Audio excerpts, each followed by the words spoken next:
Ladies and gentlemen, here we are again, Hudson County View, live and uncut. I am your host, the Rated R Superstar, where the R stands for John R. Highness, and we have a lot of news for you as always. So, this past week, you guys have probably already heard that now former West New York Mayor Felix Roque finally decided to withdraw from a recount. We know that a judge has ruled against the New Jersey Sports and Exposition Authority in Kearney, so the Keegan landfill will close temporarily until a July 25th court hearing. In other news, Weehawken hosted a naturalization ceremony where 30 people from different backgrounds, different faiths, all became American citizens in a very nice outdoor ceremony. And we're also going to talk to you a little bit about some of the Memorial Day ceremonies across the county, particularly one that my colleague Mark Bucinich was at over in Bayonne. Of course, while we all enjoy the great treats on the grill, time with friends and family, it only is possible due to those who made the ultimate sacrifice. So, of course, all the respect in the world for those who protected and served. So, with that said, we're going to take a quick commercial break. We're going to get back into it, but we're going to be right here with Board of Chosen Freeholders Chairman Anthony Veneri. It takes more than a state-of-the-art medical facility to make a great hospital. It takes a team of dedicated medical professionals. That's the Jersey City Medical Center, Hudson County's #1 hospital. Medical teams consisting of New Jersey's top doctors, Magnet Award-winning nurses, and accomplished hospital associates, all committed to your good health. That's what you have at the Jersey City Medical Center. Make Hudson County's #1 hospital your first choice. Visit us on the web at barnabashealth.org. Burns Brothers Memorials, Monuments, and Markers, 787 Tunley Avenue, Jersey City. Hudson County's only monument maker, serving all faiths and cemeteries. Design studio and large inventory on site. Cemetery inscriptions and custom orders welcome. Burns Brothers Memorials, Monuments, and Markers, 787 Tunley Avenue, just south of Secaucus Road. Craftsmanship that will last for all eternity.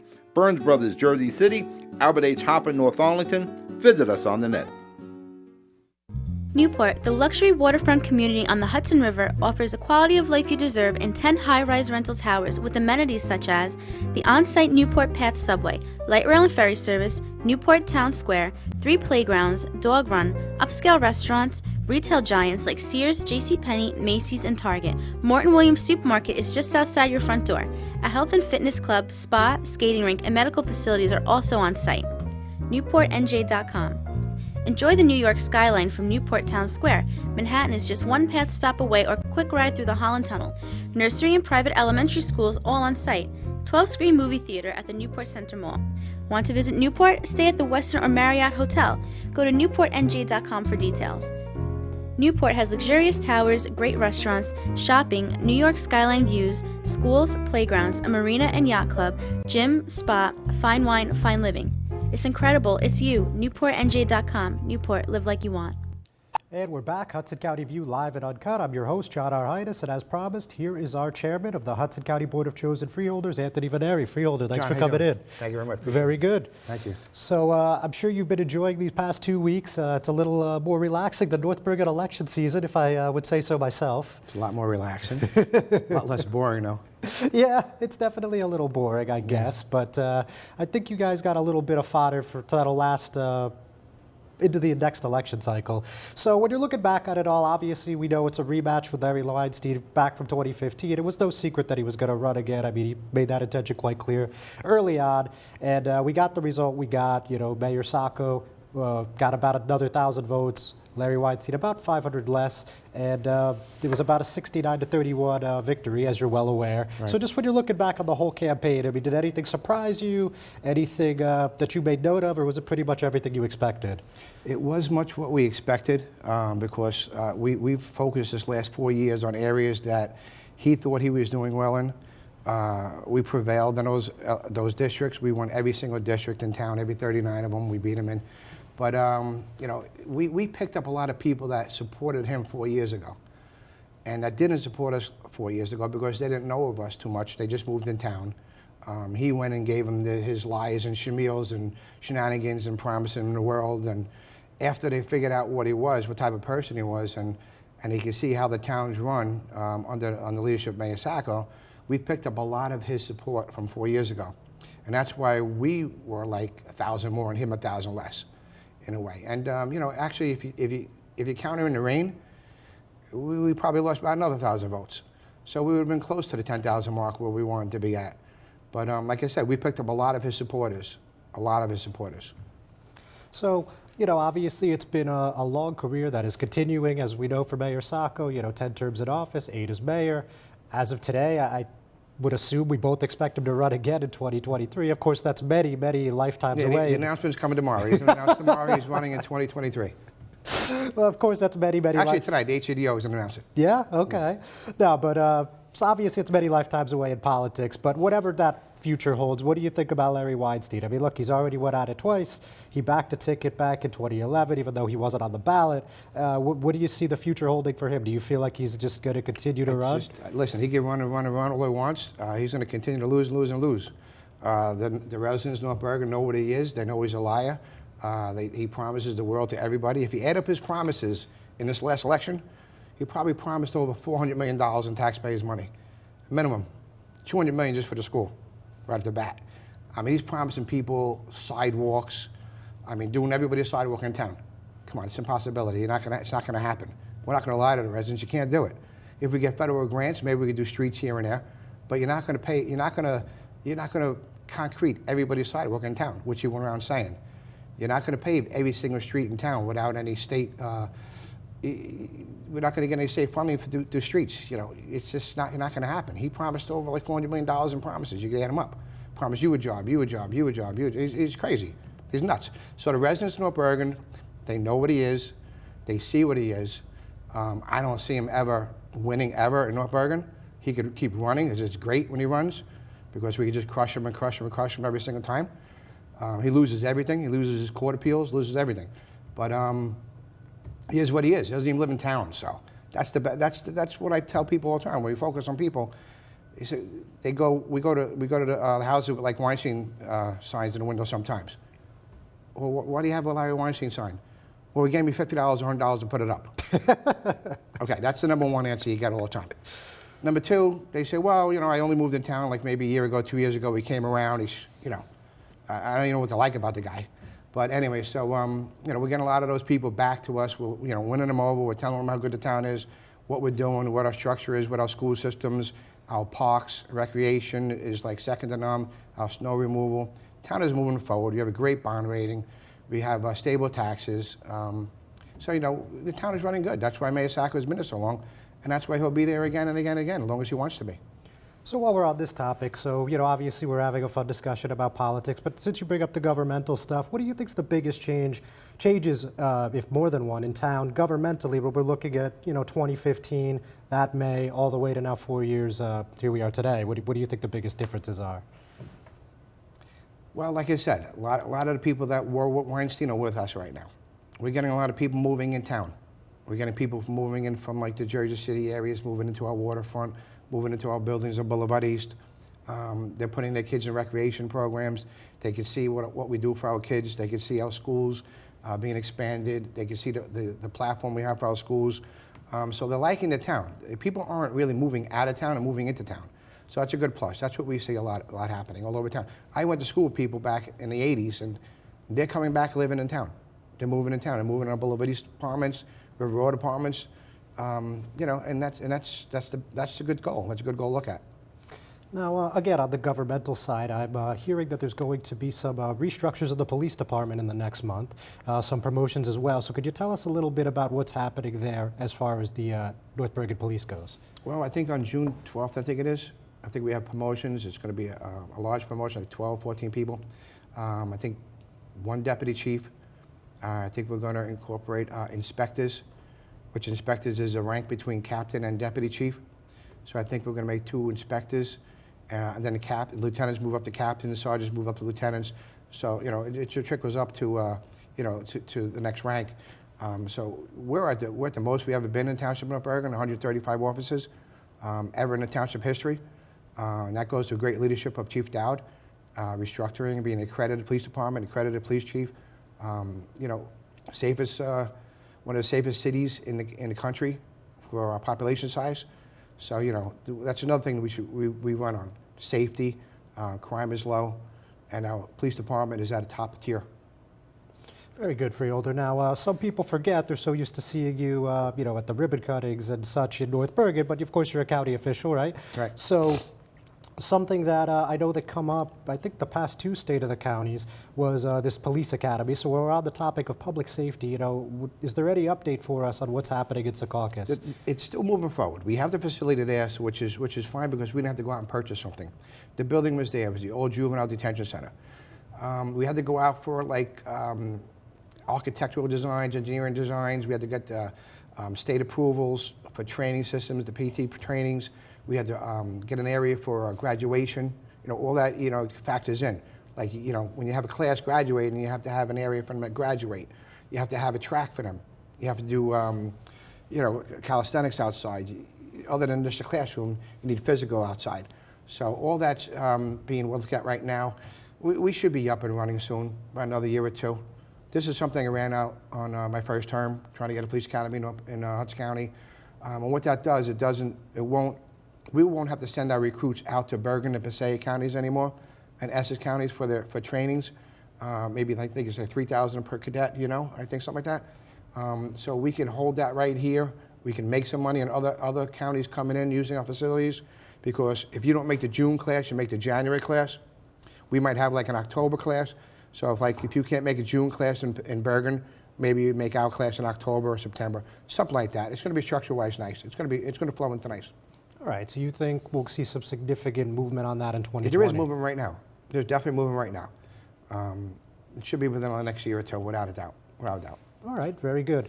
Now, the other big county project that you're obviously aware of is the new courthouse. You remember on our first edition right here in the studio, Tom DeGee spoke a little bit about this. It's a big price tag. I think it's in the $200 to $3 million range.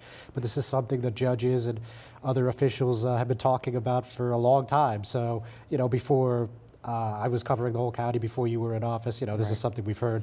I mean, just tell us a little bit about the scope of this project and why this is such a big priority for the Hudson County government. Well, you definitely need a new administration building. That's number one.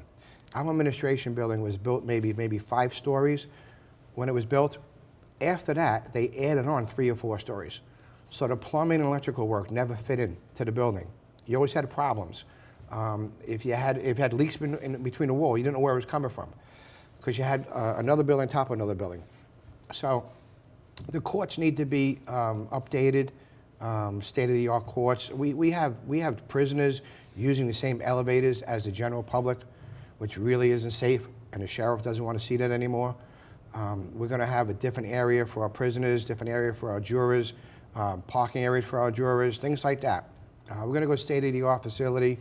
We just acquired every piece of land. We own every piece of land. What phase we're in right now, we're looking at traffic flow now.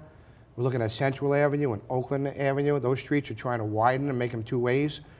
So once everything coincides on the outside of the perimeter where the building's going to be, we should have a groundbreaking by this year, if not by the spring, without a doubt.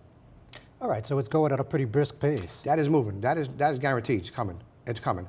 And this is something that we're investing in our county now in our generation, so the generations after us don't have to invest. Like when they say, why are you doing this in the park? Why are you doing this? Why are you doing that? It's going to have to be done. It's like renovating a house. You're going to renovate your house once, and then after that, you're not going to have to renovate it 5 years down the line, where you could be able to save some money.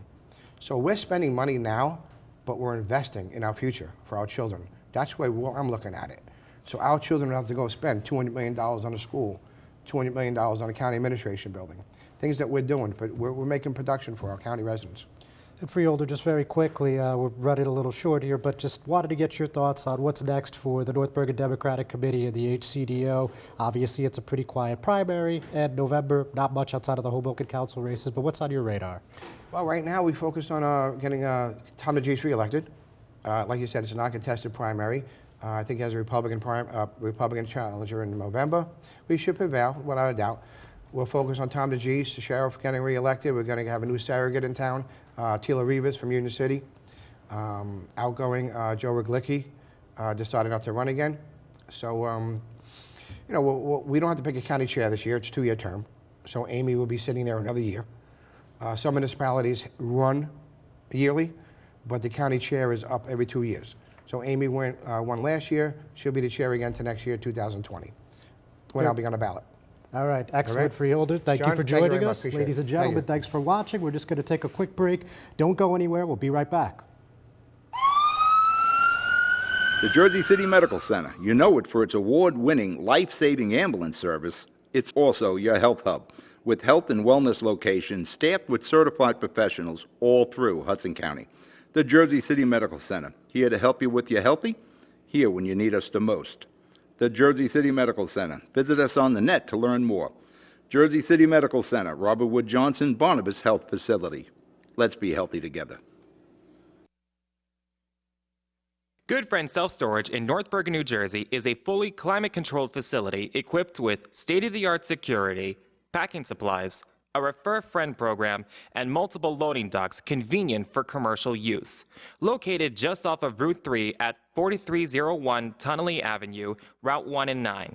Call 201-867-2444 or visit us on the web today. Good Friend Self-Storage. Let us be your good friend.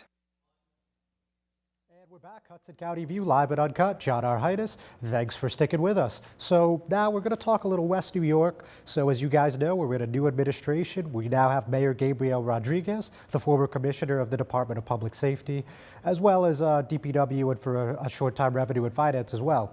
But people are still talking about Mayor Felix Roque. You'll notice that, or you may have had a chance to notice that we reported on Tuesday that Mayor Roque is now in another political retaliation lawsuit. A handful of employees at West New York Town Hall are claiming that they suffered some form of retaliation due to the fact that they didn't support Roque in this, either in this re-election cycle or last year, back when State Senator and Union City Mayor Brian Stack was vying for the chairmanship of the Hudson County Democratic Organization against Amy DeGees.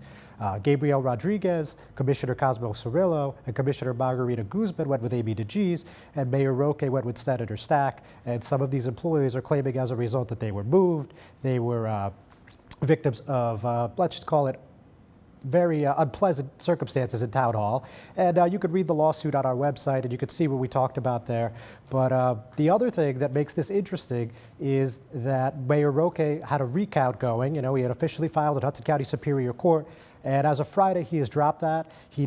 Judge Peter Pariso, who is the assignment judge at Hudson County, had a previous hearing about 2 weeks or so ago, and he told Roque that he would need to see further evidence for this to continue. And about 2 days later, about 2 days or so later, Roque ended up dropping it. So he was behind Commissioner Yolisi Yanez by 674 votes. And when it came time for the Roque team to show cause, they decided better of it, and that is no longer happening. So, as we talked about at the previous show, and as I already mentioned, of course, we now have Mayor Rodriguez, and we have also seen some new moves in his administration. The business administrator is Jonathan Castaneda. He is also the chair of the West New York Democratic Committee. He's on the Board of Education, and of course, he was the campaign manager for the New Beginnings West New York team, which was headed by Rodriguez. Joining him is Luis Baez. He is now the Municipal Assistant Administrator, and this is a position that did not previously exist under Roque, though it is possible that they may not have a confidential aide or chief of staff in the mayor's office, though that remains to be seen. Baez was actually originally attached to the lawsuit that I was just speaking about that was filed on Election Day in U.S. District Federal Court in New Jersey, but a week ago he withdrew from the suit, dismissed actually, and he has since got this new position in the mayor's office, a pretty, what sounds like a pretty important position at Town Hall. So another position that we haven't spoken much about yet is that the Department of Public Works, which was a lightning rod of controversy under Mayor Roque with Superintendent Silvio Acosta, now has a new acting superintendent, and that's Joe Rodriguez. He's another Board of Education trustee, and he is also the husband of freeholder Caridad Rodriguez. He obviously, again, backed the New Beginnings team, and he does have some work history in this field. He was the recycling coordinator for Weehawken, and there has been a shared services agreement between Weehawken and West New York for several years. So that may be a welcome change for some people that have been complaining about dirty streets and garbage not being picked up and things like that. Again, Acosta did get along with too many people outside of the mayor's office based on what people at town hall told me. But, you know, as the campaign slogan said, this is now a new beginning, and we will see what the new administration has to offer. So we're going to take a quick breather right now. So give us about 30 seconds or so, and we'll be right back. Consumer Carpets, 3408 Kennedy Boulevard in the Jersey City Heights, your one-stop store for residential and commercial floor treatments, carpeting, linoleum, tiles, laminates, hardwood floors, area rugs, remnants, all major brands, all in stock. Free estimates, same-day installation. Consumer Carpets, it's savings, selection, installation. Credit cards and debit cards accepted. Financing available. Consumer Carpets, price to fit your budget, installation to fit your schedule. On the net at consumercarpets.com. Consumer Carpets, Jersey City, 201-792-2712.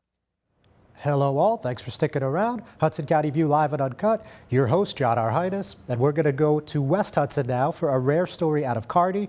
We talked about a couple weeks ago, Mayor Santos, Alberto Santos, that is, leading a rally calling on Governor Murphy to close the Keegan landfill. Those cries appeared to be unheard. However, that did not stop the town from filing a lawsuit in Hudson County Superior Court seeking an injunction to close the Keegan landfill.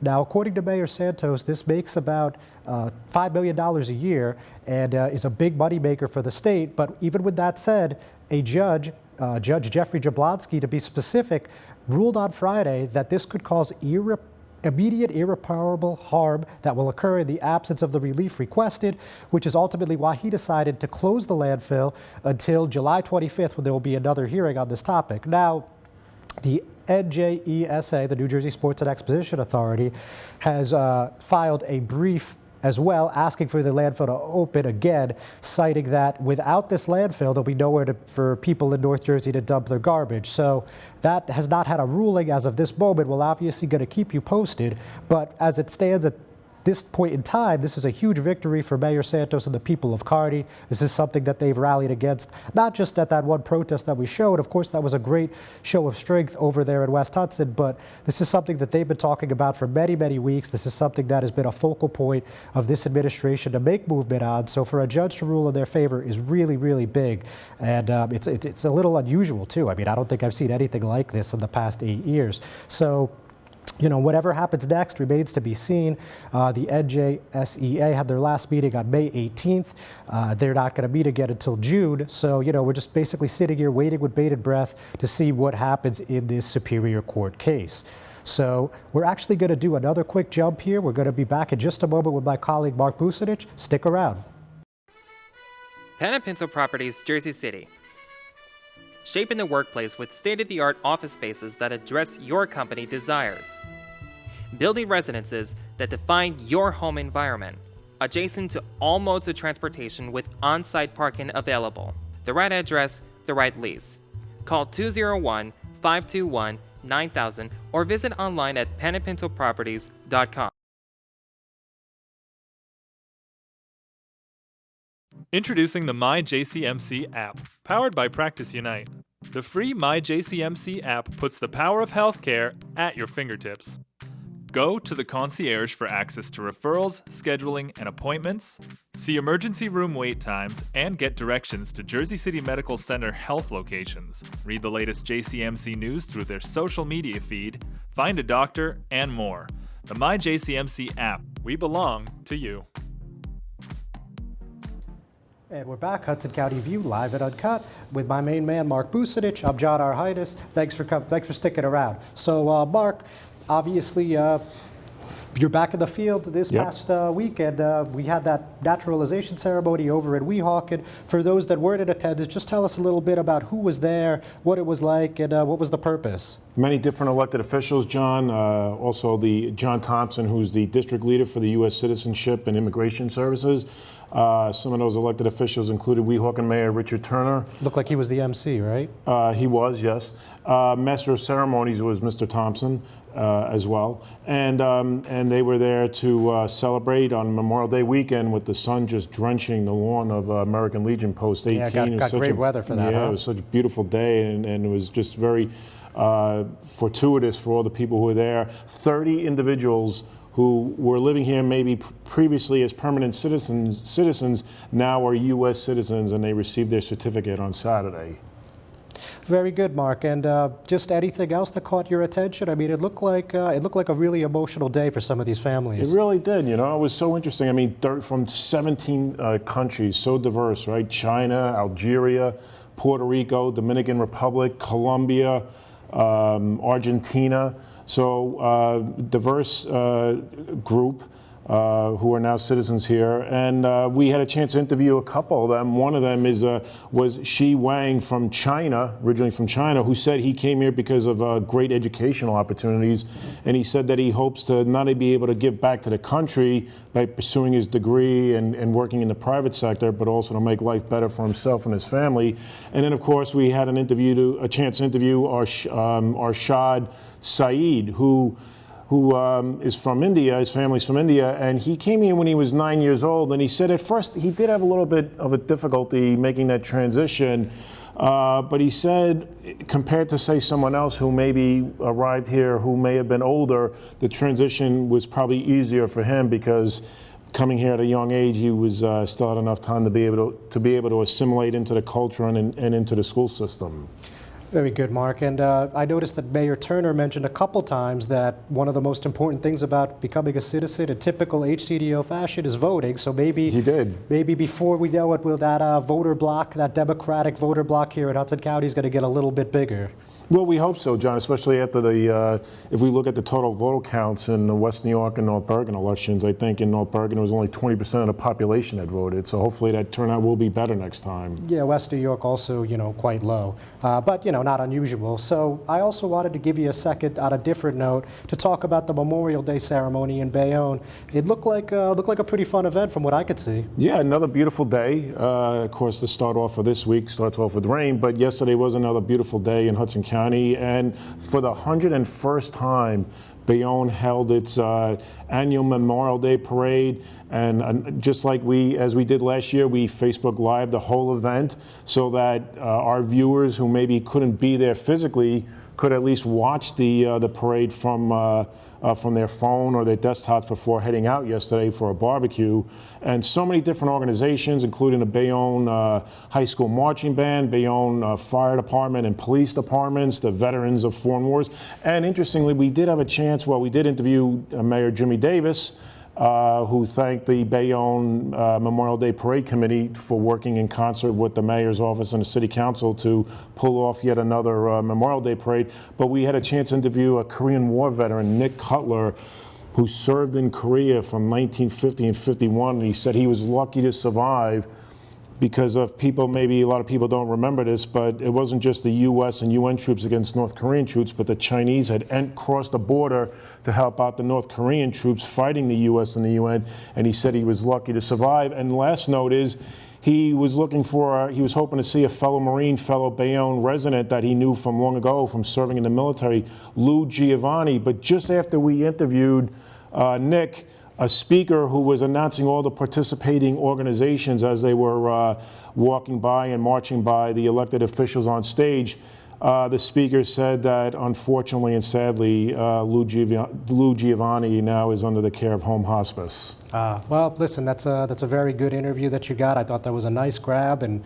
unfortunate with Mr. Giovanni, but certainly God bless them and everyone else for their service. Indeed. Mark, always Thanks a pleasure, again, John. my friend. Thank you. Ladies and gentlemen, always a pleasure and a privilege to speak to you. Thank you for tuning in again. We'll be back next week. Have a fantastic week.